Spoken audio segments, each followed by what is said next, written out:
Oh man, if you are not a fan of positivity, if you're not a fan of optimism, then today's stream is not for you. Because I'm looking around and I am seeing the left taking L after L after L after L. And it's almost like quicksand. The more they struggle, the faster they sink. And it's super fun to watch. And it's they've shot themselves in the foot over and over and over and over and over again. Over the past year, 2 years. And because they have done that, they now no longer have anything to stand on. It's just they're done. They're done. And yeah, are they still making moves? Are they still, winning small victories here and there? Yeah, but I've noticed that these victories are just temporary. They're so temporary. Because the moment that they have this victory, you see Americans get pissed off about it and then take action. So, someone might, like in San Diego, they just recently passed this ridiculous law that I think allows teachers to basically allows them to have free say over what the kids can and can't do in class when it comes to gender identity and stuff like that. So, okay, you get this little victory, cool. But if San Francisco ejected 3 or 4 of their school board members because they were doing something similar, what chance do they think they have in San Diego that they'll be able to keep their jobs? None. If San Francisco rejects it, what makes you think San Diego's gonna take it?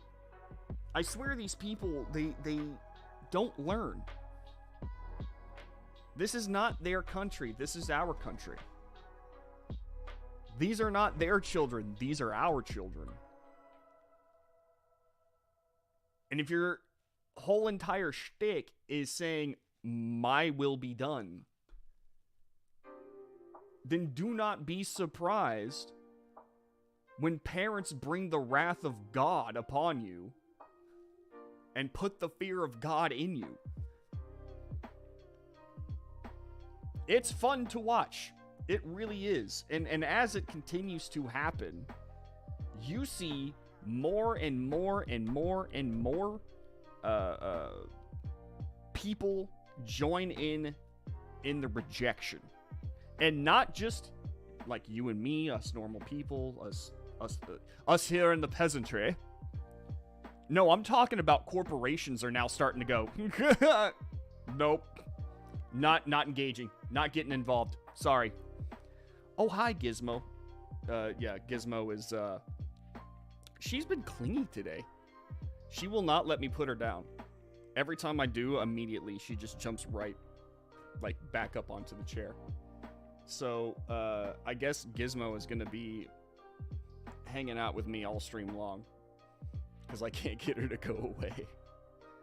You don't want to lay down with your brother or anything? Your brother's being a good boy. He's back there. What are you doing?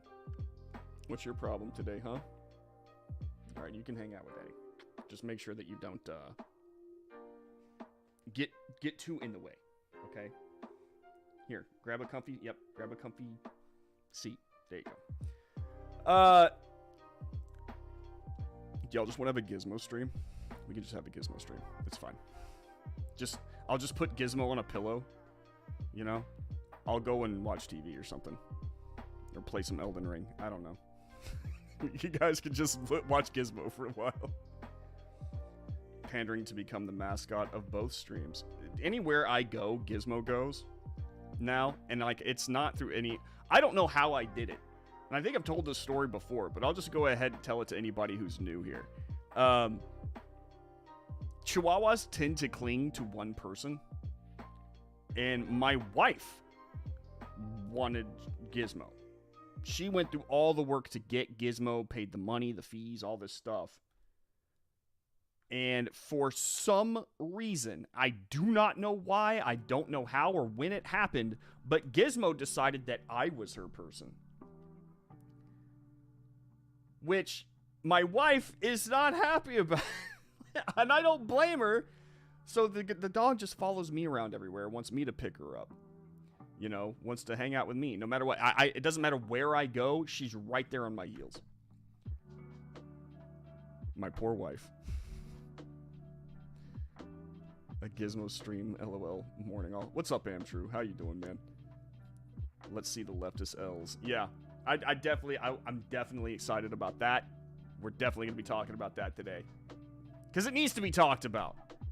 It needs to be talked about because people need to see that we're winning. I feel like we don't get enough of that in the mainstream media, and if the mainstream media is not going to talk about it, then I am. But of course the mainstream media is not going to talk about it because their whole entire shtick is propaganda. That's what they do. It's what they like to do. It's what they've always done. It's propaganda that leans to the left. Yesterday, the Washington Post took an L because they put Nathan, I'm doing it with Zoe Quinn Grayson, decided that he was going to use the Washington Post's Goliath stature to intimidate video game companies into supporting the Roe v. Wade, like the fight for Roe v. Wade. And he reached out to 20 companies. 20. And I think he got a few people who actually backed down. I think Activision Blizzard, I think Bungie back down, and they were like, oh yeah, we're here to support whatever, but other companies in the video game industry were just like, nah, bro. Nope. You know who also joined the nah, bro? Sony! Sony has been really pleasing me lately. Good for Sony. I think Sony figured it out. Sony is one of the corporations that finally figured it out. Going woke means going broke. They released some things that were completely woke, and they figured out it wasn't making them money. It sucks. Let's not engage anymore. We're going to continue to try to pump out the best stuff that we can. It's still kind of Morbius sucked, but you know what? It seems to me that they're now avoiding as much wokery as humanly possible, and thank God for that. Because the CEO of PlayStation responded to Grayson with, nah, we ain't getting involved. Back up. By the way, if you hire Nathan Grayson, you automatically lose all credibility. The Washington Post has lost all credibility. It is a 110% propaganda outlet for the left. It absolutely is. If you look, because you got Taylor Lawrence going out there and trying to intimidate the libs of TikTok into silence. You've got Nathan Grayson going out and trying to intimidate video game companies into supporting Roe v. Wade. You've got Glenn Kessler, the fact checker, who doesn't know what a fact is, to save his life. The Washington Post has news articles that come out of it, but in my honest opinion, I kind of wrote about this yesterday, news to the Washington Post is kind of a tertiary issue. It's like that proverbial gumball machine in the Planned Parenthood. The news is there, but that's not really what their business is. What's up, Raul? What I love is the way the left says the issue is their messaging. It's not their message. We heard it. We understand it. We reject it. Exactly. That's exactly what's happening right now, Raul. Microsoft bought Activision. What a purchase. So the classics got on board then. Yeah. Gonna buy some Sony stock again. Had some back in the day. Japanese are cool people. Amtrue, what I have been saying, and I'll repeat this till I'm blue in the face.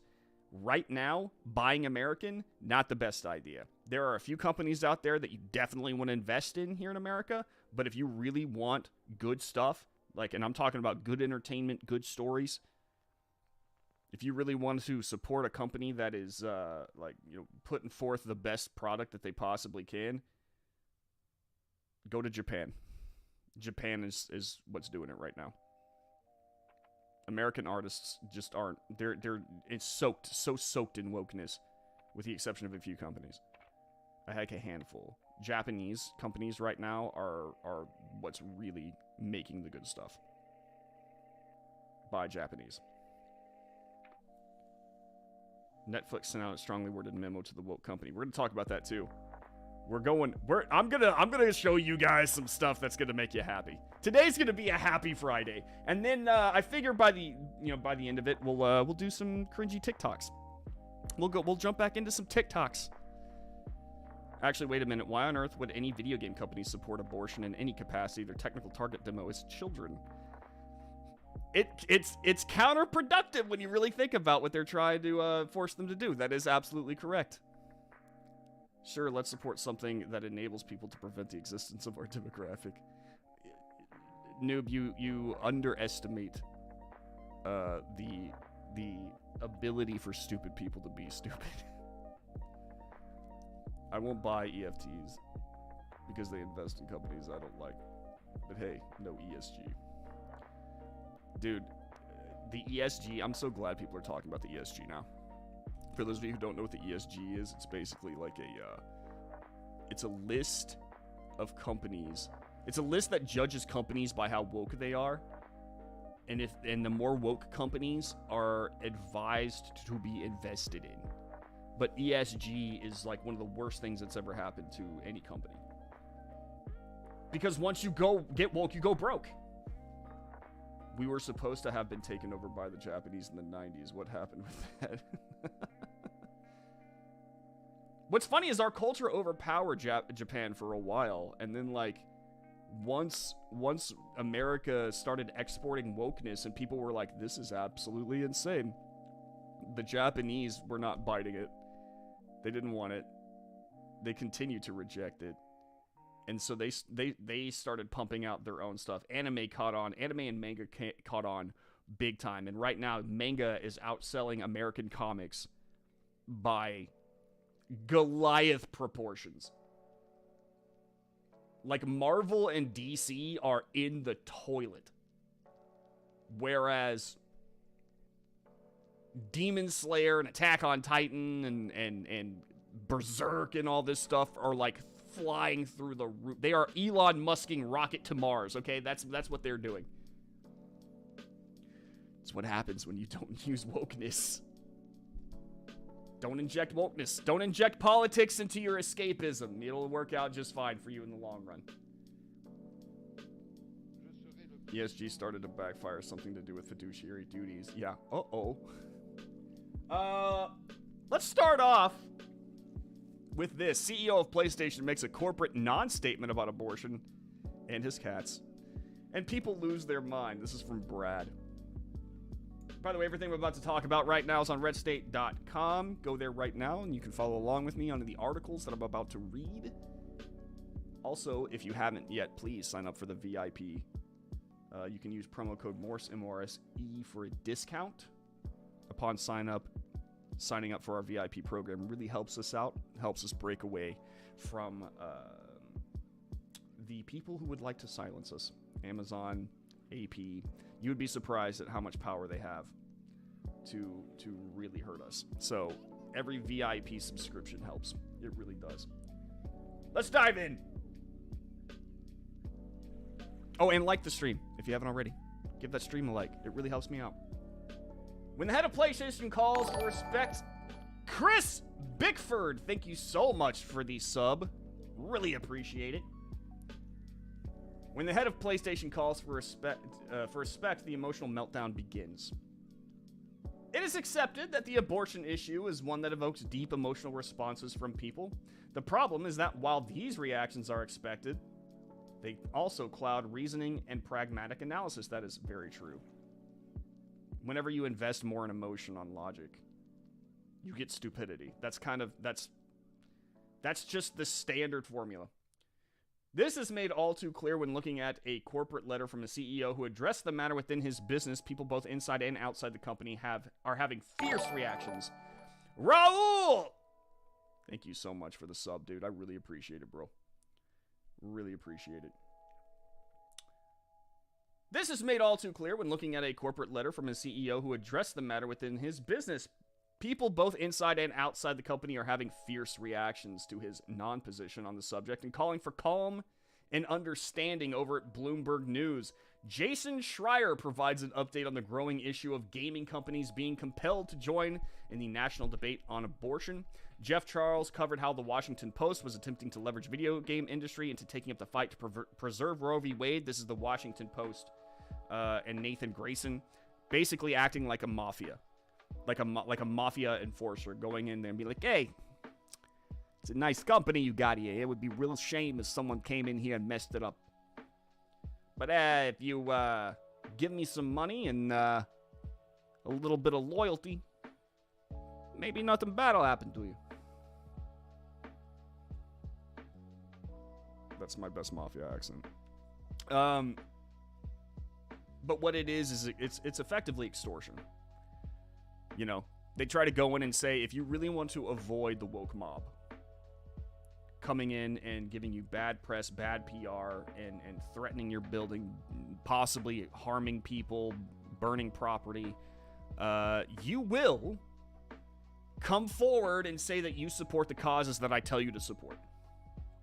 And you will donate money to the causes I tell you to donate to.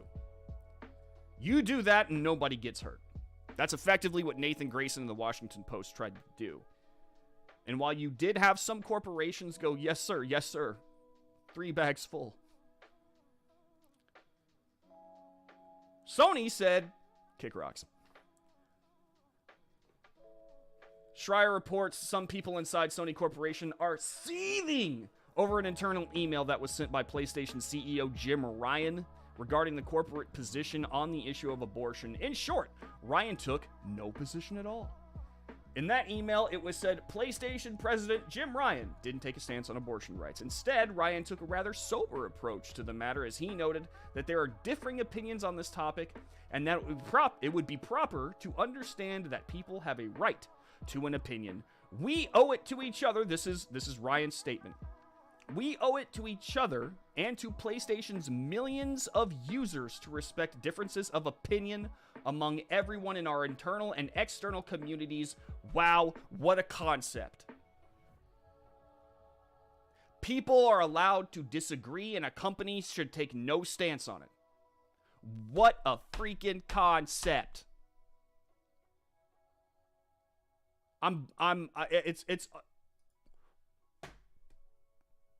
who'da thunk that you could do this? Respect does not equal agreement, but it is fundamental to who we are as a company and as a valued global brand. Sony wins. Flawless victory. Do you see what he did here? I want to point 2 things out because it's indicative of 2 things. One, Sony has learned its lesson. You get woke, you go broke. Don't go woke. Don't inject politics into a company designed to deal out entertainment. Don't do it. You are neutral. You are Switzerland. Or Sweden. Which one? Switzerland? I think it's Switzerland. You're neutral, period. You don't take a side. Your job is to make video games. Or at least facilitate the creation of video games. Your job is entertainment. Your job is not to be a political stooge for a party or political group. 2,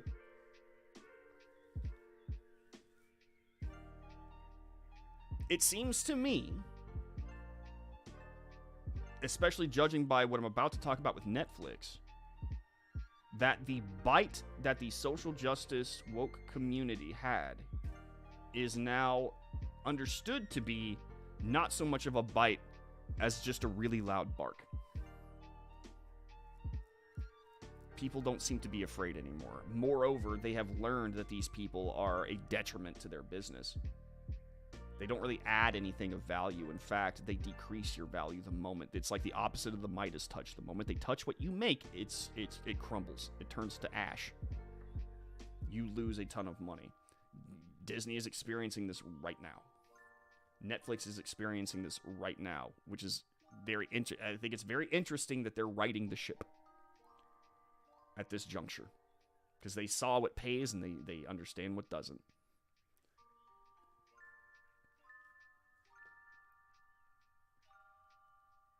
Why is the mainstream opinion that their employees are outraged? Well, what about the ones that aren't? I think that most of them probably aren't. Here's the thing. Do many Americans, does the general population of America support abortion at this point? Yes. They do. But it's a lot more nuanced than people or the media would have you understand. Because people generally support first-term abortion. Because at this point in time, many people don't understand how early you just start developing into a human. They see like a being with a tail, right? And that's they kind of like, oh, that's not really a baby. So they think, okay, well, first-term abortion, that's fine. But as you'll notice that support significantly decreases into the second trimester and almost evaporates in the third. So it's not that most people support abortion, it's that most people kind of support abortion very early on. However, the funny thing is that as more science is known about what happens in the womb, fewer and fewer people even support first-term abortion. So abortion is losing its grip on the populace. Which is one of the reasons I also think that many people are just like, I'm not taking I'm not going all in on Roe v. Wade. Which protects abortion in the first term, by the way. Or, I'm sorry, the third term.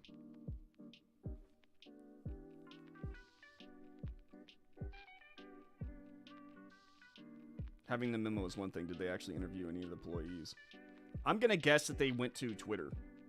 That's what I'm going to guess. They went to Twitter and like tried to find Sony employees and what they were talking about, and they found like a handful that were like, oh, this Roe v. Wade thing, ah! And then they were like, oh, these employees at Sony are just furious. However, the silent majority is always going to be the silent majority. And if the silent majority doesn't say anything, because they don't, either A, they don't care, or B, they don't feel the need to speak up, then you're going to have people in the journalism community go, look at all these people who are just so mad. All right, bro. That's the other thing we're kind of learning as a society. The journalists aren't your friend, and they're not here to do a public service. They're here to push an agenda. They're here to push a narrative. And as such, everything that they say should be questioned and initially disbelieved. The Washington Post audience might be outraged, but so what? Exactly. Who cares? Who cares? Wish the NFL would do that. The NFL quietly started to back away. Quietly.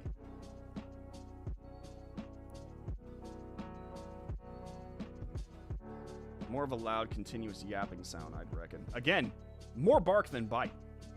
How much money did these woke companies donate to the BLM cause? That is just gone. Exactly. It's not good for their bottom line, but there's still a lot of questions about where the money that they gave to the Black Lives Matter Global Foundation actually went. They don't know. And Black Lives Matter, for some reason, is dragging its feet on fessing up. And of course, they're allowed to drag their feet because I don't know many leftist politicians that are going to push that Black Lives Matter fess up. They're going to let them live in that lie for as long as humanly possible. And I'm willing to bet one of the reasons is because there are quite a few politicians, quite a few leaders in elected office, from the local to the federal, who might have had a hand in it. Might have benefited themselves. I don't know.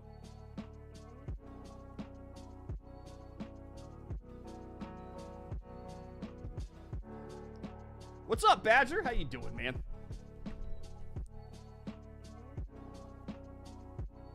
I think the mainstream media is going to die maybe 6 years.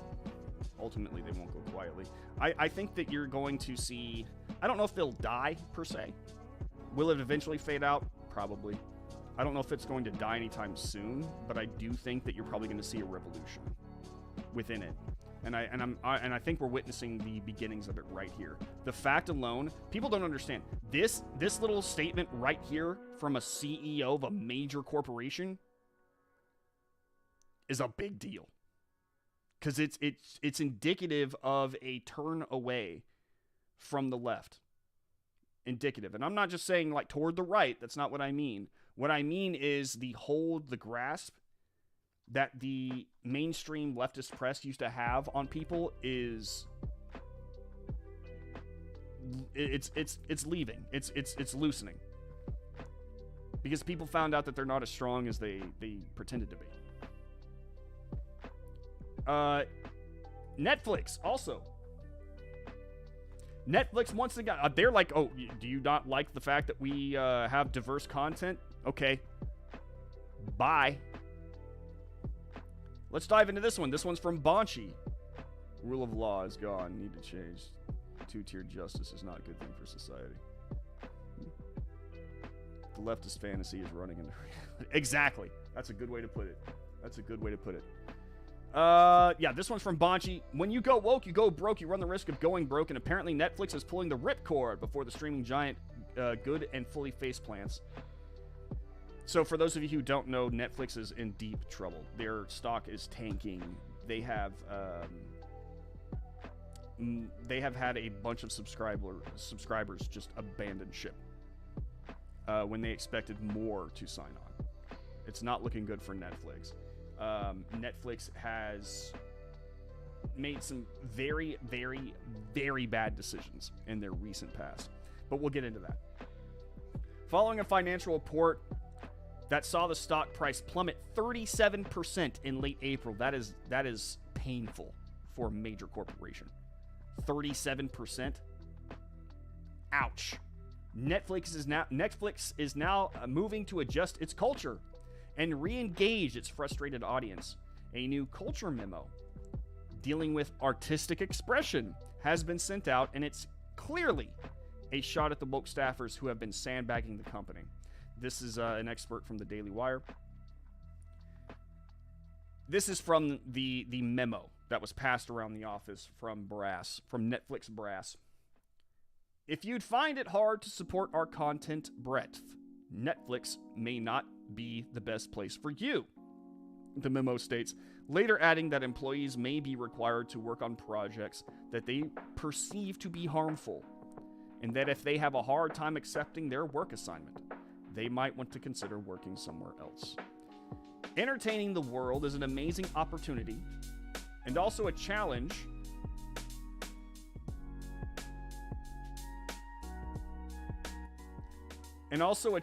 Because viewers have very different tastes and points of view. There it is again. It's kind of what Sony said. We have people, customers who differ in opinion. It's a wide swath of ideological beliefs, and all of them need to be respected. It can't just be the hard left show. So we offer a wide variety of TV shows and movies, some of which can be provocative, the news section reads, later adding, we support the artistic expression of the creators we choose to work with, and that we let viewers decide what's appropriate for them versus having Netflix censor specific artists or voices. Wow. That is a very interesting turnaround from what corporate lingo used to sound like not 3 years ago, 2 years ago, maybe even before the pandemic. Because remember, whenever a corporation would get into the crosshairs like this, it's always, we respect the that whatever the left wanted to focus in at the time. It was always very corporate language, but they always showed fealty to whatever the cause célèbre at the left was in that moment. Always. It was always prostration of some sort. Now it's saying, look, if you don't like it, take a hike. Because if your whole entire shtick is going in here and judge and telling other people what they can and can't watch, then you don't belong here, because we have a huge swath of ideological beliefs watching our programs. And they deserve to be respected. It's very interesting that this is something that is happening, right? I think it's very interesting. It tells me that the grasp is loosening. It tells me that people aren't afraid to say no to the left anymore.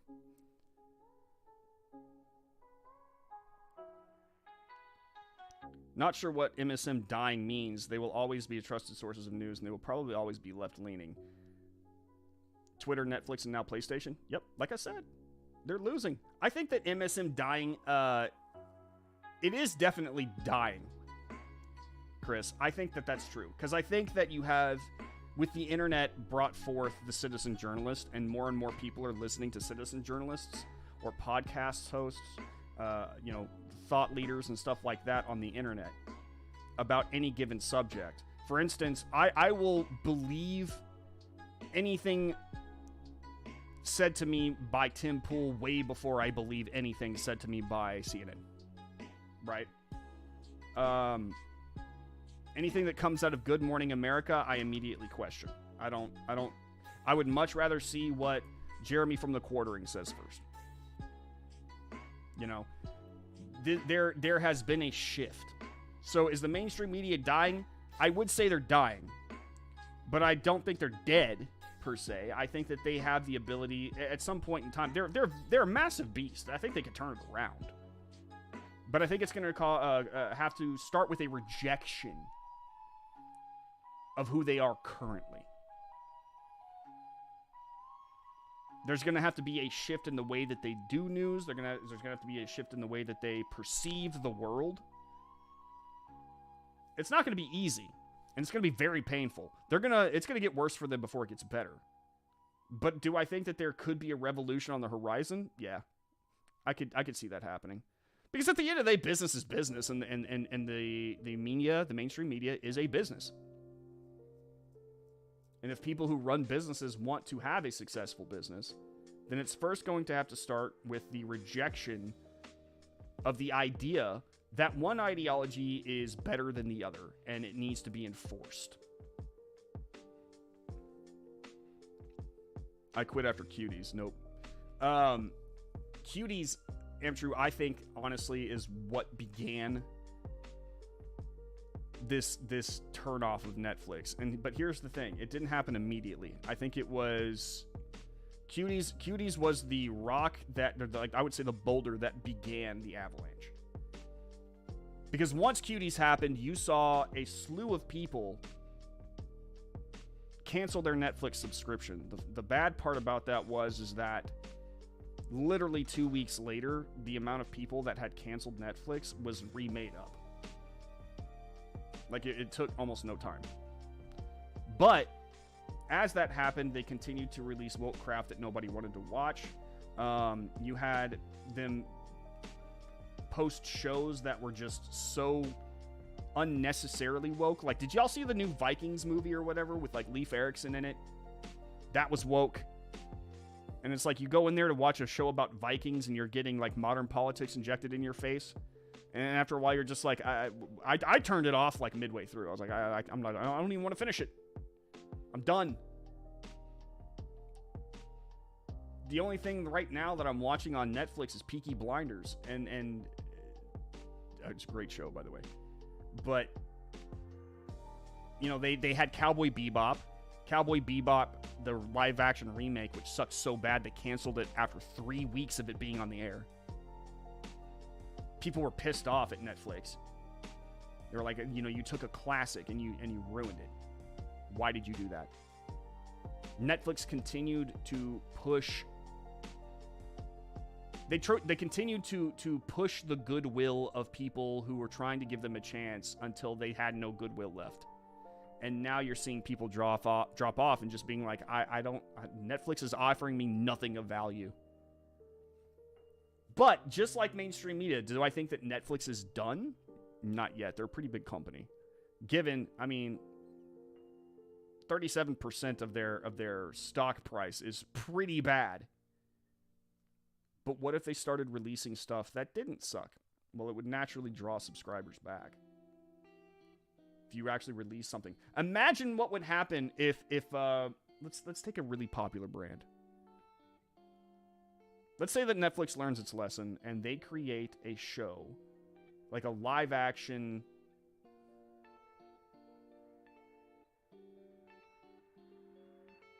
Because there's already been a live action version of it, but it was not good. But let's say that they created a live action version of Attack on Titan. You know, and it was faithful to the comics. It was faithful to the show. It's faithful to the fan base. Do you know how fast I would sign up for Netflix again? It wouldn't even be a question. I'd be like, I'm there. I'm there. Because you know why? Because I want to reward that kind of thing. People, I'll give you a really good example of how rewarding a company works out well. Rewarding for the company listening to you works out well. Remember Sonic the Hedgehog, the movie, when it came out? They had a live-action Sonic the Hedgehog. Remember the original Sonic design? The fans did not like it at all. And they made the company who was making it very aware of it.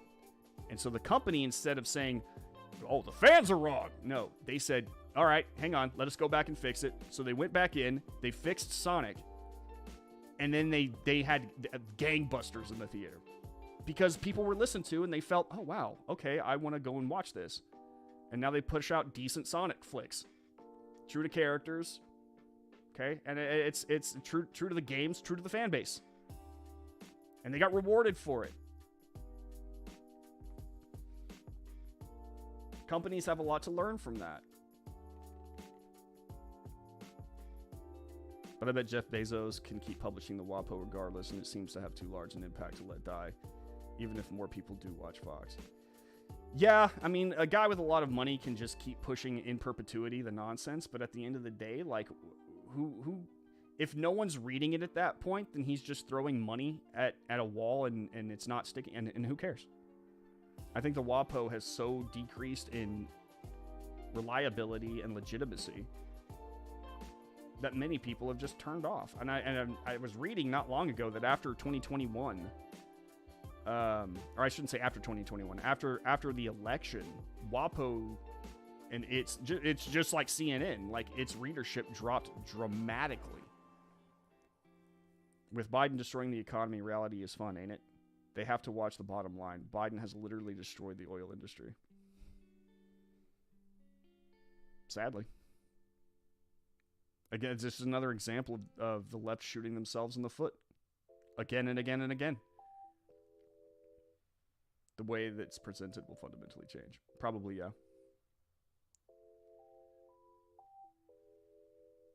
I'm glad I missed it and didn't have to pay for it. Are you talking about Cowboy Bebop? Because it was awful. It sounds about as historically accurate as the version of Knowing the Flood with pirates. Amazon is canceled this year and will subscribe to Daily Caller.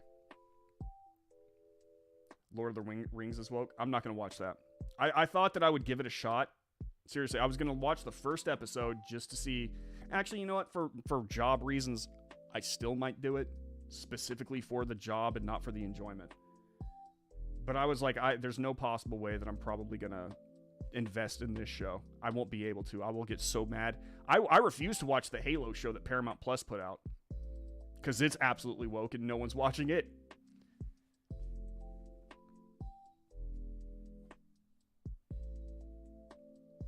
Live action Saw. What?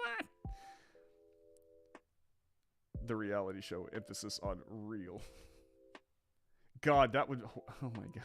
That's like a dystopian future. Netflix should do a live action version of the Schlichter books. Oh, that would be good. I would love for Schlichter to be able to weigh in on, like, okay, let's do a movie. Have y'all ever read the book Patriots? You know, which is less of a story and more of a how-to. But I mean, like, it would be cool if they kind of based a series off of that. Have Schlichter come in and make some recommendations, because the article he wrote. So, like, for those of you who don't, it's basically about a civil war happening, a second civil war happening in America, and what would happen if the left's fantasy of the American government coming in and going into war with like people like right-leaning states, red states and stuff. People think that the U.S. government would just automatically roll over us, and that, you know, everything would be honky-dory for the left. They could rule in perpetuity at the end of a gun. And Schlichter made it very clear in like a matter of articles that like, no, even in his first article, he was like, no, that's not what would happen. What would happen is immediately the U.S. military would effectively lose a huge chunk of its soldiers. And you underestimate the ability of like 5 guys with AR-15s to disrupt an entire military operation. Like it's actually like the logistics of it would be impossible for the U.S. government to actually uphold. It's a pretty great article. We're gonna have to go over it someday. Where in time is Carmen City? Live action celebrity deathmatch. They actually had real celebrities do like WWE stuff. That would be hilarious. If I was a company, I wouldn't trust the Biden administration. No one should. No one should trust anyone in office, to be honest with you. MTV did that with Play-Doh animations, though, celebrity death matches. Really, they did. They were great. They were great. Memories. Wanted to play this because it was pretty awesome. Joe Rogan embarrasses people angry about the term groomer. So the other way that they are losing, and I really love this, normally the left is all about trying to control the language in the United States. They actually put in a lot of time and effort, and have been for decades, into basically controlling the way that you talk about any given situation. They try to introduce language and make it normal. Doesn't matter what it is. You go into the abortion argument, they tried to make it, you know, pro-choice to describe people who were pro-abortion, which nowadays is being used more or less and less rare, less and less the pro-choice term. Fewer and fewer people are using the term pro-choice to describe people who are pro-abortion. They tried to tell people who were pro-life that they were anti-choice, which is not actually even remotely accurate. We're just saying don't kill a baby. Don't kill a human. Don't commit murder. Okay? No matter what you do or what situation you run into, they have been trying to control the way that you talk about it. They've recently begun losing the battle on this. Recently, they tried to, and this is actually started happening, I would say, around 2015, 2016. What they started to try to do is make pedophiles look more human. They started trying to introduce articles written by pedophiles. You go all the way back to the days of Salon. And they were allowing the release of certain articles by pedophiles who were trying to make themselves sympathetic characters in their story. Was completely rejected outright by the American populace. But it was a trend that would continue on the radical left for some time. Then they started to try to take the pedophile name off of pedophiles and replace them with something a little more politically correct. Which is, even using the term politically correct for this doesn't seem right. But they tried to call themselves minor attracted persons, or MAPS. Because MAPS sounds a lot less threatening than pedophile, and so they were going to try to push that language on the American people. It didn't catch on. Still hasn't caught on. Instead, what the American people did was come back and start labeling these people as groomers.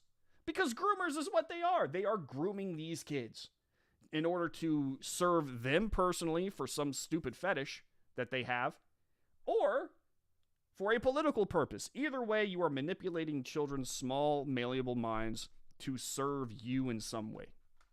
And the way that they are doing that is absolutely disgusting. The purpose for which they're doing that is absolutely disgusting.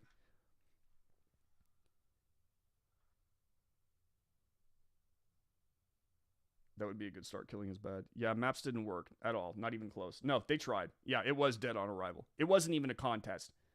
Like, it got on the scene and people immediately rejected it. But you see a lot of people get mad about the term groomer. They're mad because they were not allowed to control the language now. It is a word that was cooked up by Americans to describe these people.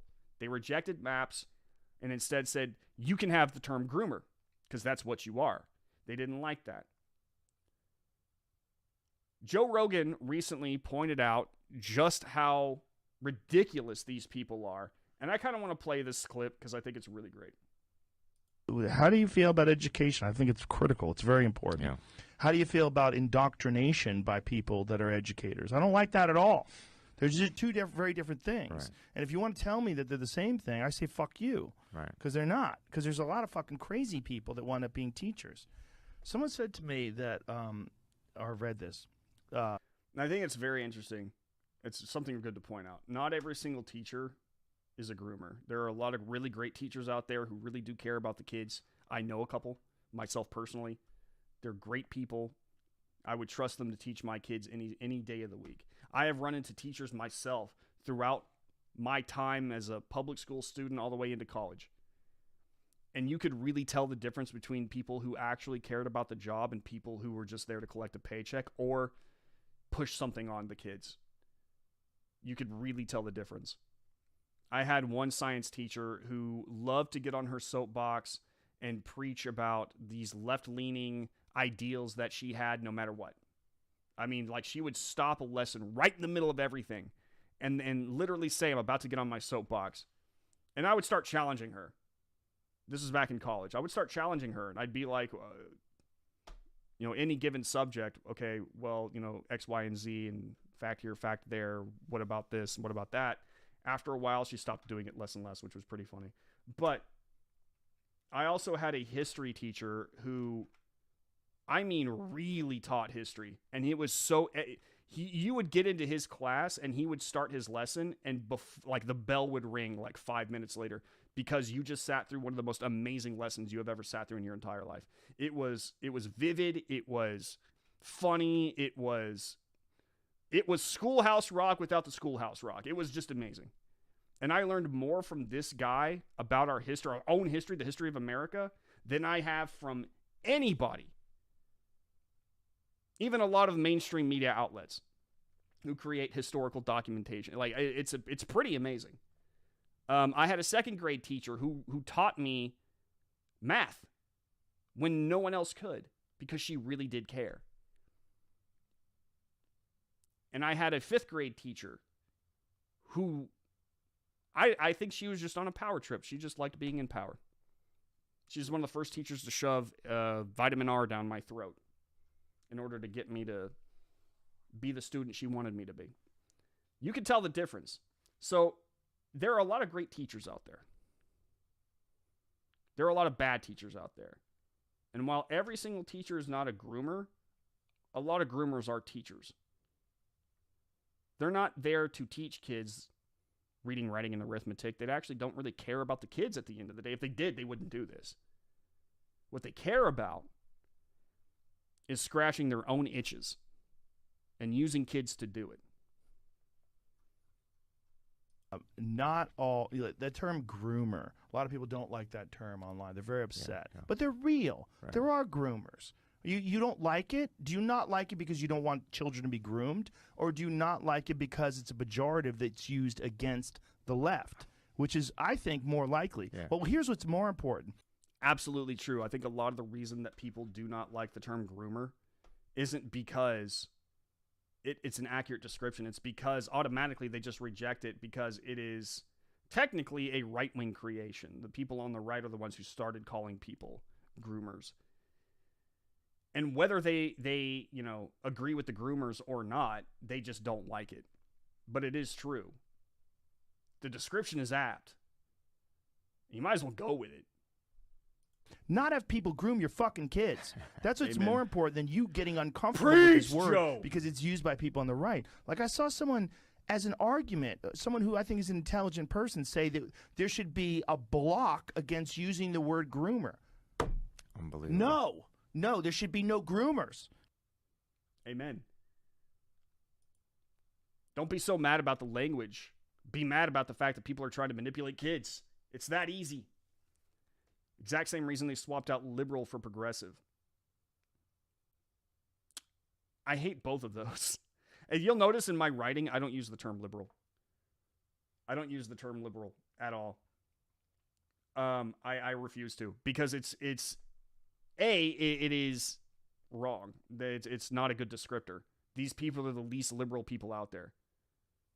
Liberal, in my honest opinion, really kind of means libertarian. And anybody who has paid attention to what the Democrat Party is doing at any point in time in the recent future, especially, knows for a fact that there's nothing liberal about these people. If you're trying to silence other people, take away their First Amendment right, trying to take their Second Amendment right, if you're just trying to take away rights that are in the Bill of Rights, how are you liberal? Doesn't make any sense. Don't call yourself that. You're not liberal. You're authoritarian. The Democrats have been authoritarian nonstop really badly for like decades now. Liberal is a lie. The term liberal is a lie. You'll notice I never use it in my writing to describe the left. Never once. And I don't like the fact that we continue to use the term liberal to describe the left. It's almost like an automatic thing now. It shows you how good they were at controlling the language that we used in the political arena for a long time. The left is so good at it that they had us using their terms. And we still use them to this day. Do not call them liberals anymore. It's a bad descriptor for these people. Progressive, same thing. These people aren't what are they progressing to? You've got them fighting people like Elon Musk right now who are trying to bring us into the future. He launches a rocket that can come down and land on a pad. Once, it has launched something into space, it could come down, land on a pad to be reused again. And he's trying to normalize space travel. He's trying to make it a civilian thing, along with other CEOs, God bless them, for all their faults. He's trying to perfect the electric vehicle. He's trying to do all of this stuff to bring us into the future. And yet, they are fighting him tooth and nail. And then they call themselves progressive. They're trying to implement green energy that isn't green at all. And they call themselves progressive. What's progressive about them? It seems to me that they keep trying to bring us back. We talked about this just the other day. The amount of the information that many of these pro-abortionists are working on is information that has been left behind because it originates from back in like the 1960s, 1970s. They're still utilizing that information in order to push their points on abortion. We've left them behind, and yet they call themselves progressive. Let's call them what they are. They're leftists. They're radical leftists.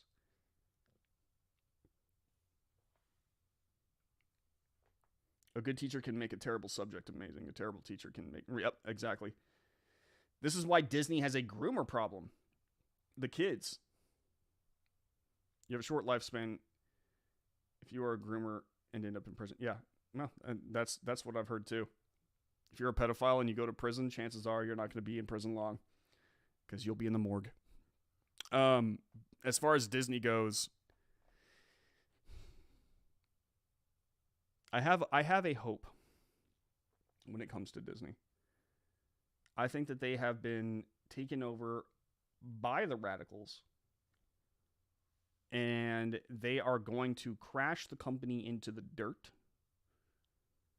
And I hope that once they're in the dirt, they learn their lesson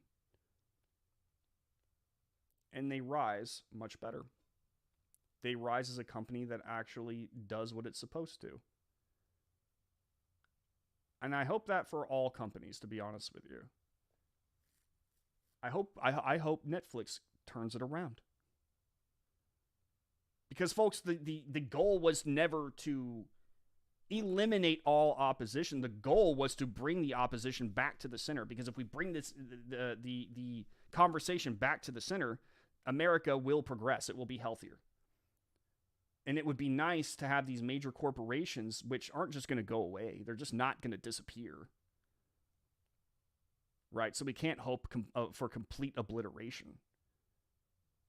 I mean, you can hope for it, but I mean, it's very unlikely. it'd be better to say, well, let's bring them back to the center, or let's bring them back to a slightly center right mentality.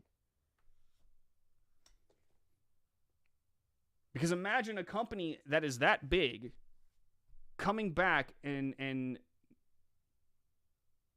leaving a dark period behind and embracing a message that is healthy, that it actually is in conducive to progress. And I mean real progress. Not progressive. No. Real progress. Real societal progress. And they tell the stories that Americans can care about and relate to. They tell the stories that wow us and make an impression on us. That define us as a country. That would be awesome. So do I think Disney can actually disappear? No, but I do think that they're on a crash course with a brick wall. And once they hit that brick wall, maybe at some point in time, something will trigger and be like, wow, we can't do this anymore because this is not working. We've been rejected. Everything is being rejected. And being a corporation, it will seek to do what it needs to do, make money. And it has to consider how it will make money. And in order for it to make money, it will have to ditch the woke that is making it broke and go in a much different direction. So I should change my instances of progressive to regressive in the commands. Why not? Decades. How about a couple centuries? The party of slavery, KKK, and low expectations. The party, yeah, the party. I mean, appropriate. The party of the soft bigotry of low expectations. They normalized that one case of the woman teacher with a 15-year-old boy.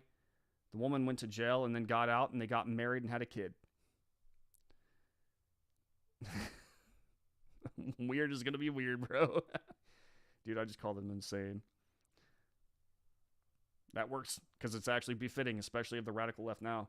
Once they are in the dirt, Musk swoops in and buys them. Dude, I would, man, here, y'all, I don't want to get stun locked on this, but Harris Heller pointed something out about Twitch the other day that I thought was really interesting. I think Amazon is changing their rules and taking more money from the streamers because they're trying to squeeze out as much money as they possibly can before Twitch bites the dirt. And my hope, my prayer is that this actually does happen. Twitch hits the dirt, and then Elon Musk goes, I'll buy it. I'll buy it for what I've got in my pocket and some bottle caps. And then he takes Twitch and creates like an amazing new space for streamers. On the day that happens, Red State Live is moving to Twitch. I will fight tooth and nail for that to happen. Netflix might, Disney not so sure. Could change for the better, though. It'll take a while. None of this is short term. None of this. Given, I say that, but, I mean, Twitter, if you would have asked me last year if anything good would ever happen to Twitter, I'd be like, man, we're years away from anything good happening to Twitter. So who knows? Who knows, man? I think the progressive companies would have to stop taking China's money first. They do like money. Sony's already starting to do that. They told China to go kick rocks just the other day. Because they told them when they were making Spider-Man No Way Home, you're going to change up the final scene where they're fighting at the Statue of Liberty. And Sony was like, nah, bro. No. And they go, oh, okay, well then can you at least darken it so it's not as obvious that it's the Statue of Liberty? And Sony was like, no. And then China was like, fine, you're not going to show Spider-Man No Way Home in China. No Chinese markets. And Sony was like, okay. Gotta love Japanese people, bro. Nike, NBA, Hollywood, they all take money from China. Oh, yeah. But at some point in time, that's going to stop paying off. Levi's another. That would be cool if Musk buys Twitch. Oh, the possibilities. Honestly, I love Twitch. I do. I do love Twitch. I stream on Twitch myself. kind of I stream on Twitch, like non-political stream. You know, I play video games, have, you know, just hang out with chat. We have a good time talking about non-political stuff. And I love Twitch's UI. I love the possibilities it gives you when it comes to audience interaction. It really is good. I actually considered making Red State Live a Twitch stream for a while and chose YouTube just for the fact that YouTube actually stores videos. Literally, that was the deciding factor. But Twitch is clearly run by the radical left. I mean, it is a Bezos-owned entity. So, you know, it's crashing. Twitch is crashing. But it only has itself to blame. What's up, Gio? HBO and CNN are in the shift to the right. CNN is, it was being forced. I'm waiting to see if CNN actually does what they say it's going to do. I'm waiting for it. I don't trust it to save its life. Because the guy who's taking over CNN right now is actually he's the guy who created the Colbert Show, and on top of that, he's the same guy who created Morning Joe. So he's clearly a leftist. So we'll see if this guy is going to make CNN a more center. I don't say right leaning, but center news source, or, you know, like fairness and fair reporting and all that stuff. I'll believe it when I see it. As far as HBO goes, I actually do hold out hope for HBO, but I don't hold out HBO. I don't hold out hope for HBO because of its, you know, like it's moving to the center. I think that the radical left is starting to leave everyone behind, and HBO is just kind of taking notes and being like, all right, well, this isn't working, so we're gonna pump out content that's a little more centered, if you will. Netflix will follow. I think Netflix is already on that journey. I really do. That little Netflix CEO memo to everybody tells me that they're on their way to the center. And they're going to start pumping out content that actually is better. And if that's the case, then I'm definitely going to reward them with a subscription. I'm totally going to. Because companies should be rewarded. I'm all about rewarding companies when they do well. Because they need to understand when they do well. And nothing says that better than money. Major corporations aren't just going to disappear, like I said. And some corporations are way too big to just suffer so many losses that it wipes them off the face of the planet, right? I would say, do you finally want down? There you go. I would say honestly that the micro boycott is a really good teaching tool for corporations. So if they release something that is actually good, go watch it. And continue to watch it. And talk about it online. And let them know that they did good. And then they will compare that reaction to the, hey, you guys suck for doing X, Y, and Z. And over time, it takes a little bit, but over time, because political pressure does get in the way, they will start to do what's right. And I think you're starting to see that happening with Netflix right now. We loved Dave Chappelle. We stood up for Dave Chappelle. We watched Dave Chappelle. We didn't watch Cuties. We didn't watch all this LGBT nonsense that they were trying to shove in our face the entire time. We ignored a lot of their woke crap. Didn't watch it. We rejected the woke version of Cowboy Bebop. And now look, now we're starting to see a interesting new type of verbiage come out of Netflix. We're seeing an interesting new verbiage come out of Sony. It's interesting. Very interesting. So I think the mini boycott is working. I think the rejection of woke is working.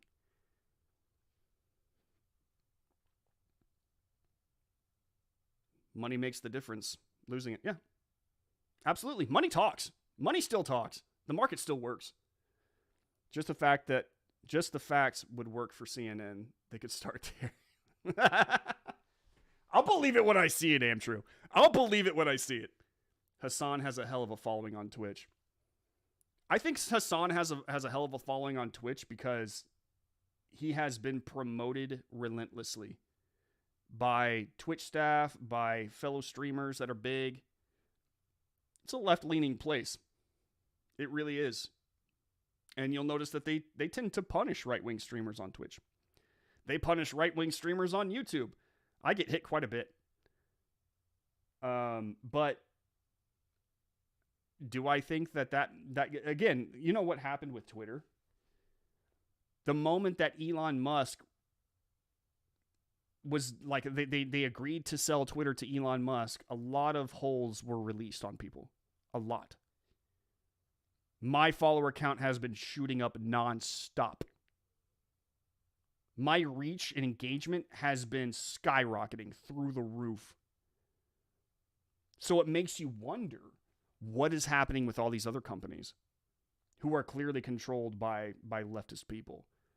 If an Elon Musk figure, I'm not saying Elon Musk himself, but if an Elon Musk figure walked in and started buying up these companies or taking over this and that, becoming the leader, yada, yada, yada, releasing holds, do you think that there would not be, like, let's say it happened to Twitch, do you not think that there would be some right-leaning, maybe centrist, Joe Rogan-esque figure that would rise up and challenge or like match popularity, if not become more popular than Hasan? I think it would happen. I think it would happen. I mean, just judging by the way that things are happening on Twitter right now, I really think it would happen. What's up, Becca? I left Netflix after 22 years. I will go back if they start back to the beginning. Yeah, and you should. You should. If Netflix really starts to do good and release good stuff, then go back and prove to these companies that Americans are here to enjoy your stuff and subscribe and spend money on you if you stop pushing your politics. Turn it around. We'll come back. If you build it, we will come.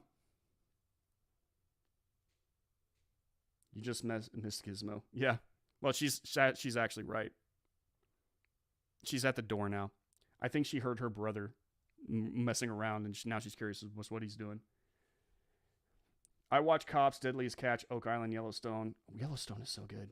I'll wait and see on Netflix. Sony probably going to buy stock when I can. Bro, same. Because if they do continue down this road, then their stock is definitely going to go up. Twitter might have committed fraud to the shareholders due to fudging bot numbers. Fun times. Yeah, Musk has now put his buy on pause, but he says that he's still going to. In fact, here. That's up. I just talked about that. Elon Musk take over Twitter, hits a pause as new information about its user-based surfaces. It's a pause, but he says that he's still committed to excuse me. He's still committed to buying Twitter. But in the same way that you check your bag at the drive-thru to make sure that you've got your food, like your order is right. Do I have my chicken nuggets? Do I have my chicken sandwich? Do I have my sweet tea or the fries or my waffle fries in my Chick-fil-A bag? Is the sauce that I want in there? You make sure before you drive off. That's kind of what Elon Musk is doing now. He's checking the bag to make sure the order's right. Because right now he just learned that there might be a problem with the bag. Might be a problem with the bag, so he's got to check it.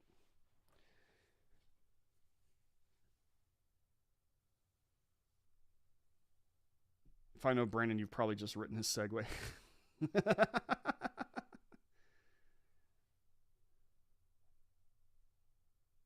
Not on Twitch, rarely, if at all. It's there. LOL.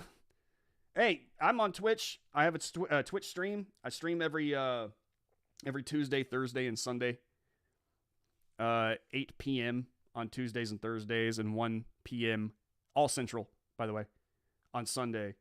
And it's a fun stream. It's just a fun hangout. And I think that there needs to be more people who go on Twitch like me. And you can talk about politics if you want to, but you know what? I like the idea of going on Twitch and just being human.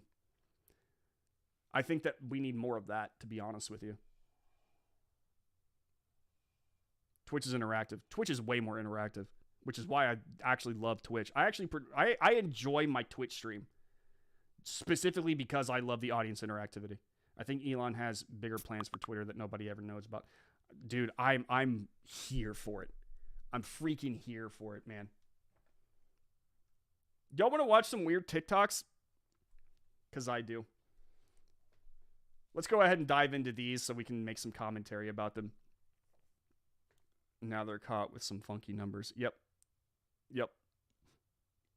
They're in trouble. They're in trouble. How ironic, I was seeing stories about how Elon was breaking the rules of the contract by speaking about Trump, man. The bits are cool, gotta admit. I think that YouTube, once it actually learns to act like Twitch more in its gaming space, Twitch will hurt even more. Like it'll crash. Once YouTube figures out how to be like Twitch a little bit more, there will be no use for Twitch anymore. It will take a serious revamping of what Twitch is and who it is for Twitch to come back roaring. Which I think it's in it. I think it could happen. But I think it's first going to need to ditch a lot of its dead weight. And a lot of its dead weight involve a lot of the employees. Do y'all remember? Quick side note. Do y'all remember when Twitch announced that they were going to have like a board of advisors? And one of them was the Deer Girl. Do y'all remember Deer Girl? For those of you who've never saw that, hold up.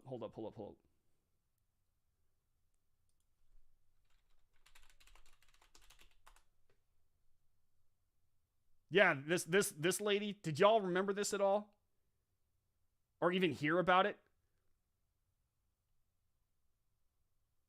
So this transgender person, it's a dude, and he was supposed to be like one of Twitch's safety, like social justice advisors that was supposed to help Twitch become more diversified or something like that. GOHVL, thank you so much for the subscription. Really appreciate it. As much as I hate TikTok, I love it. TikTok is a good tool. And on top of that, I mean, we've now entered a point where TikTok has become the most famous and most used video platform on the internet. It surpassed YouTube. And so therefore, that's where the battle is. And if that's where the battle is, that's where we go. This is a thing for a little while. You've never heard of this, Amtrue? G4 did tank for the same reason. Okay, let me see if I can't find... But I'm hanging in there, and I'm not going anywhere. I have power. They can't take it away from me. And honestly, you know, there are some people that should be afraid of me, and that they are, because I represent moderation and diversity, and I'm gonna come for hurtful, harmful people. If you're a really shitty person, I'm gonna stand up against you. Period. Twitch was like, yeah, let's bring this person on to help moderate Twitch, to help diversify Twitch, to help be an advisor for Twitch. What an idiot! How stupid do you have to be to go, yep, this is a good idea. This is great. Let's bring this very confused person on to be a person who dictates what morality is on Twitch. Oh my God. They jumped, dude, the community, and I mean everybody, jumped on that so fast. They were like, Twitch, if you bring this person on as like a legitimate voice for Twitch, then we rebel. They denounced her so fast. The majority of the community did. I remember Pay Money Wubby's rant. That was fun to listen to. He went nuts. And I mean, like, when you have somebody who is saying, like, Linda Quinn, thank you so much for the sub. When you have somebody who's like, oh, I'm a trans deer kin, whatever. Oh, it gets weirder, by the way. Hang on, real fast. I don't want to get too stun locked on it, but it is pretty crazy.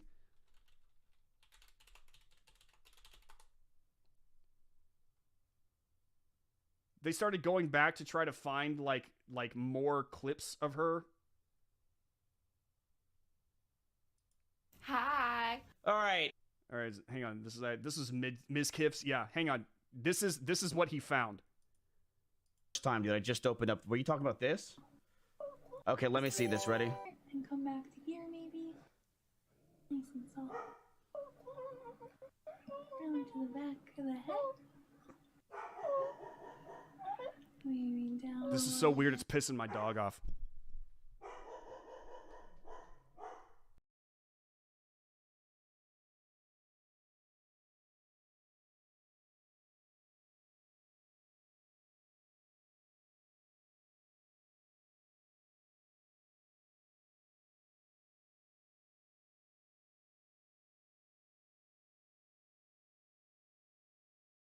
That would be my reaction too, to be honest with you. So, yeah.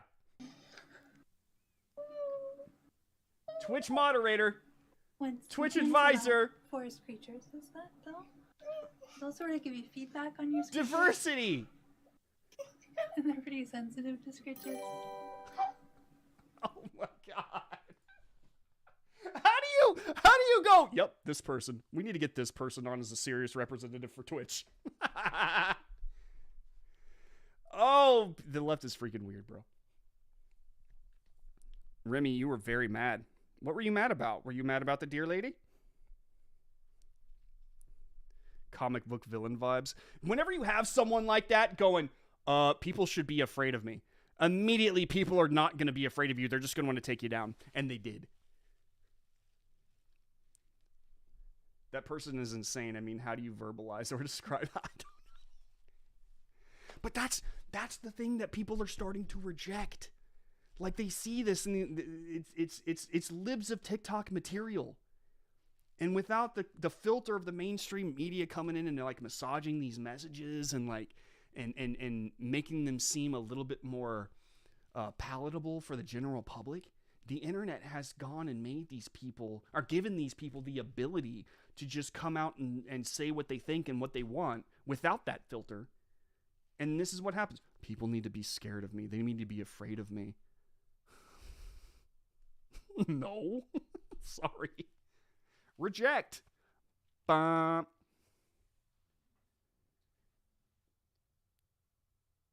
The conservatives have bloomed on TikTok. They absolutely have, actually. And I'm actually pushing that Red State have a presence on TikTok as well. I'm in the beginning stages of considering what to do with it. Remy is not cool with this content. No one was. No one was. Were you, boy?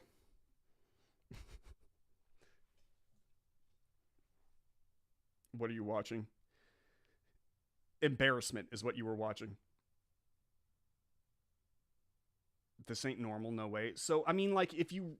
To them, this is what they want to normalize, though. And people are just, no. They're like, no, we're not doing this. And they should be like that. That's clearly... What we just watched was clearly some sort of mental issue. But because of the victim Olympics that the left had pushed on us for so long, these people became legitimate voices in our society. And they think that through the victim Olympics, through the woke totem pole, these people should have more of a voice than everybody else. And so these people were the ones that they started listening to. And because they started listening to them and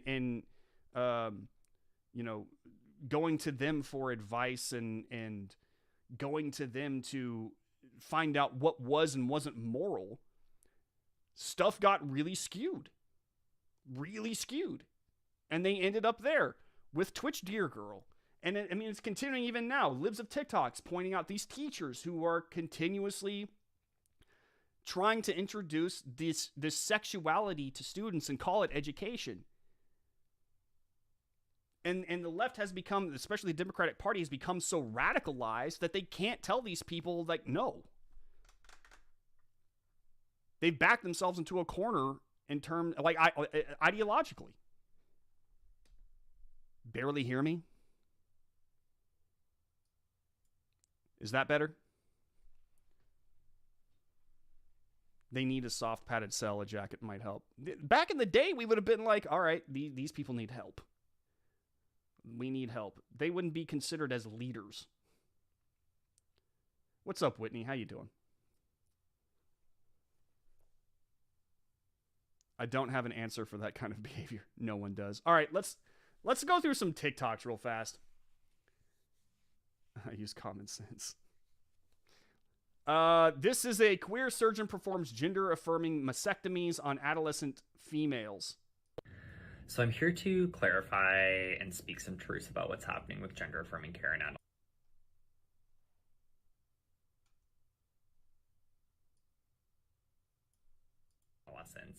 Most of the bills that are going through right now aim to limit this care for people under the age of 18. And there's this false narrative that a lot of teenagers are having gender-affirming surgery. Most of the teenagers that are having surgery are getting chest surgery, and most of that is happening before 18 because these individuals didn't have access to early enough medical treatment. So using surgery as sort of this false narrative to attack gender-affirming care as a whole is not correct. The truth is that by limiting access to medical care with some of these bills, you're actually going to cause more people to need gender-affirming surgical care in the future. So I'm here to clarify and speak some truths about what's happening with gender-affirming care in adults. First off, you know in nature how dangerous creatures or creatures you should stay away from have these like radical neon hair, you know, not right, like these really bright, vibrant colors. Same thing. Full of poison. Don't approach. Adolescents. Is he justifying? Is this guy trying to justify giving mastectomies to young girls who are underage? Like, through right now aim to limit this care for people under the age of 18. And there's this false narrative that a lot of teenagers are having gender-affirming surgery. Most of the teenagers that are having surgery are getting chest surgery, and most of that is happening before 18 because these individuals didn't have access to early enough medical treatment. So he's saying that and we need to start shoving hormone therapy pills and whatnot, injections, all this stuff way earlier in a child's life so that he doesn't have to have these girls who are under 18 come in and say, remove my boobs because I'm a boy. I performed gender-affirming mastectomies, top surgeries for 3 young adults and adolescents today. All had supportive parents present. You could see the family relief the second we wheeled back to the OR. I could sense the shift. We made it. We have a chance. Oh my God, no. I'm so tired of this nonsense, dude. Kids go through phases. First off, a kid does not, like when I say a kid, I mean like 3 or 4, does not even register sexuality. They understand boy versus girl and all that stuff. That's fine. Pointing that out is fine. But a kid does not really start engaging in sexual talk, sexuality talk, gender talk, all that stuff, unless the parent is forcing it on them and making them focus on it.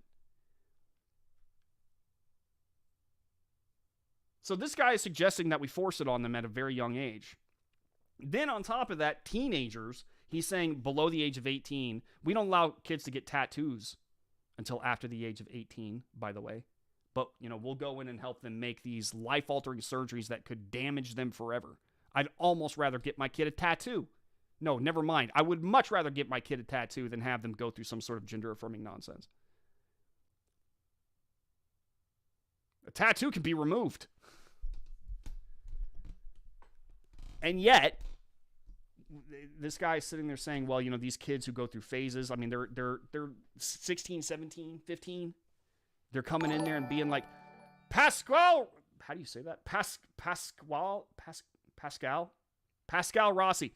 Rossi, thank you so much for the sub. Really appreciate it. These kids go through phases all the time. You know, they've had all sorts of goth phases, grunge phases. Like, these kids go through phases as they seek their own identity. Some of them are going to, because it's popular right now, they're going to say, I am non-binary. Or I am transgender. I am this, I am that. How about we wait until they are older and can do it themselves? And see if, hey, maybe you're just going to jump out of this phase at some point in time. I'd hate for you to have to make any kind of decision about yourself that would be permanent upon you or damage you for the rest of your life for a phase. And sure enough, you do have a large movement of people who regret the fact that they transitioned. It's happening more and more and more. They did I was surprised that the mainstream media, I think it was ABC, did an entire segment about it. Capitol rioters were really BLM and Antifa pretending to be Trump supporters. Some of them definitely were plants. I think that's come out now. But I think that I can't talk about it much on YouTube because they will ban the stream for it. I think it's interesting that was overshadowing the actual protest that was happening not too far away that had nothing to do with Jan 6. Nothing.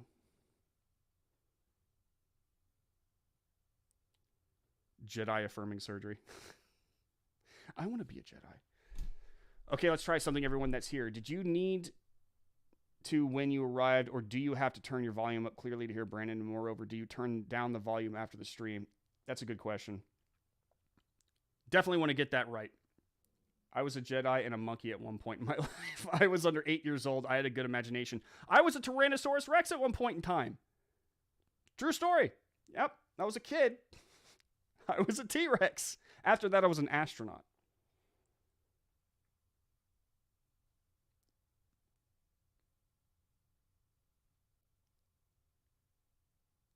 I had a whole story about my toy. I had whole stories about my toy. Oh, you would fit right in at old Pixar. Timcast IRL had a lady on that had some real regrets.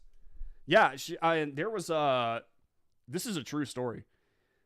At one point in time, there was a scientist who had a buddy. He was a surgeon, and he specialized in transition surgeries. And he noticed there was like a trickle at first that happened. There were a bunch of people who were like, I regret my surgery. I want to revert back to what I was before. And at first it was like 1 here, 2 there. And then it started getting more and more constant, more as time went on. Because, the fad had a lot of people do it. And then more people and more people and more people. And he's like, this is really interesting. I need to tell my researcher buddy, my scientist buddy. So he goes and the surgeon talks to his buddy. And the guy's like, I want to study this phenomenon that's happening right now about regret, transgender regret. People coming in and having these transition surgeries and then backing out of them not a year later. So he goes to Bath Spa University to get the funding for this research. He was going to create an entire study out of it. And Bath Spa initially said, okay, we'll do that. And then not long after that, he was called into a hearing by the ethics board who said that they would not be going forward with funding his study. Because literally, this is a true story. It's up on Red State, and I'll link it after the stream. They were afraid of the activist community from the transgender side of the LGBT community.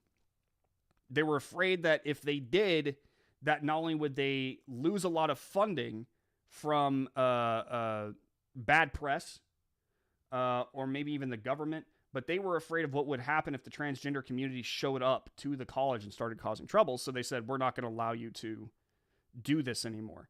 We're not going to give you the funding for this. So literally, the transgender activist community had ceased science from being studied. That made their own side look bad. Isn't that crazy?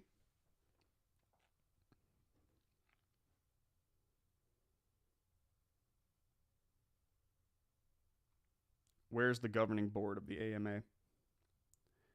The AMA?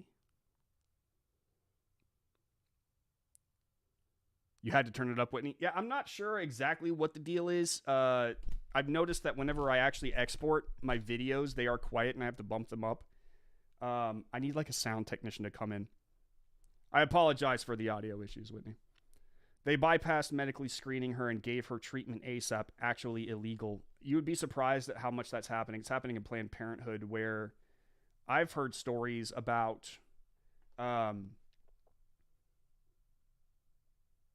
you have these girls who walk in. This is also an article I wrote, I think it was just last year. These girls walk in to Planned Parenthoods almost like together as a group, as a gaggle of teens having a good time, just like you would go into the mall to get your ears pierced or try on outfits or something like that. These girls would come in and they would say, I'm non-binary or I'm transgender and I want to transition to being male. And so they would take them into the back, and they wouldn't ask them any medically relevant questions. They wouldn't even question their mental health or anything like that. Are you going through something that you need to talk about? And it turns out later on, it turned out the majority of these women or these girls who were coming in to have these hormones injected into them were actually suffering from depression. They would just kind of ask them these offhanded questions that really didn't have anything that would stop them or make them reconsider at all. Because it's a big deal. This is a big deal. They would just have them they would answer these like nonsense questions, and then they would start them on hormone therapy and start to transition them into boys. I say boys. My answer is that over the last few weeks, I've had to turn the volume to maximum to hear Brandon at acceptable levels, but I didn't say anything because I didn't want to blow out people's eardrums. I'll have to, I've got to see if I can't figure out what the deal is. I'm sure that somebody out there, I bet I could get Delph or Trappy on it. I bet they would know what to do. Well, they know the science works. They know the science does work. Excuse me, does not work. They ignore the science. Because that can never end badly, such as with increased suicide figures. Again, these people don't care about the kids. They never did. They don't care about the kids, period. What they care about is the agenda. What they care about is the narrative. What they care about is getting more loyal voters for them in the long run. And that's one of the reasons that they push this on people. This entire transgender thing, it is a fad. It's been a fad that's been going for some time. I think it's starting to now ebb off a little bit. And it's going to start really coming to a stop, I think, within the next 5 years. Because you're going to see a lot of people who did transition speak out. You're going to see a lot of rejection of the message. You're going to see, like what Libs of TikTok is doing right now, you're going to see a lot of exposing of the agenda items and how it affects the kids. A lot of parent testimonials. And I think that you're going to see the fad end pretty fast. I say fast, of course. I see within the next 5 years it's going to end.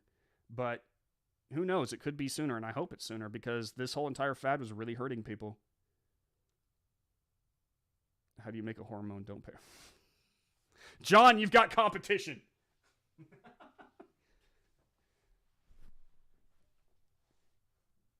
They asked if she was suicidal. She said yes. They stated she was suicidal because she wasn't transitioning.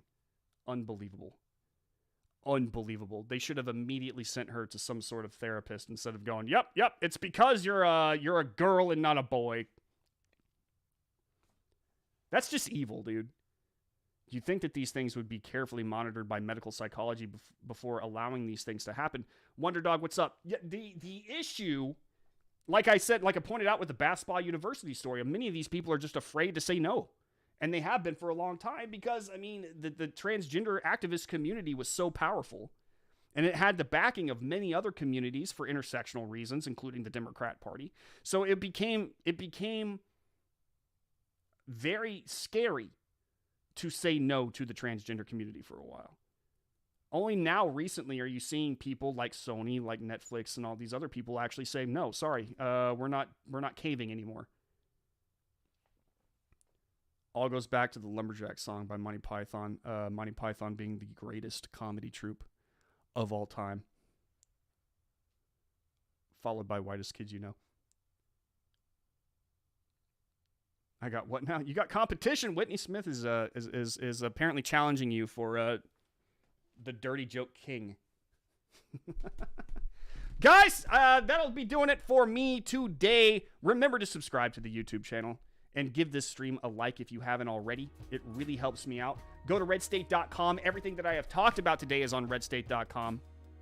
And please sign up for the VIP program. It really does help us out. Use promo code Morse on sign up for a discount from me to you. Much love.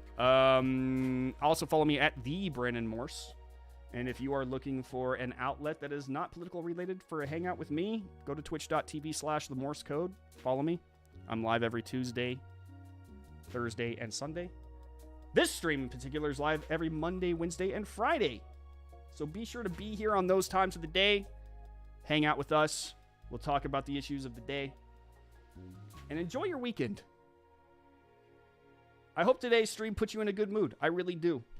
Because it turns out we are winning. The push is happening. Smile, we're winning. Let's keep up the fight, guys. Thank you guys once again so much for the conversation. You guys are amazing. Thank you for all the follows, the subscriptions. And I will see you guys on Monday. Peace.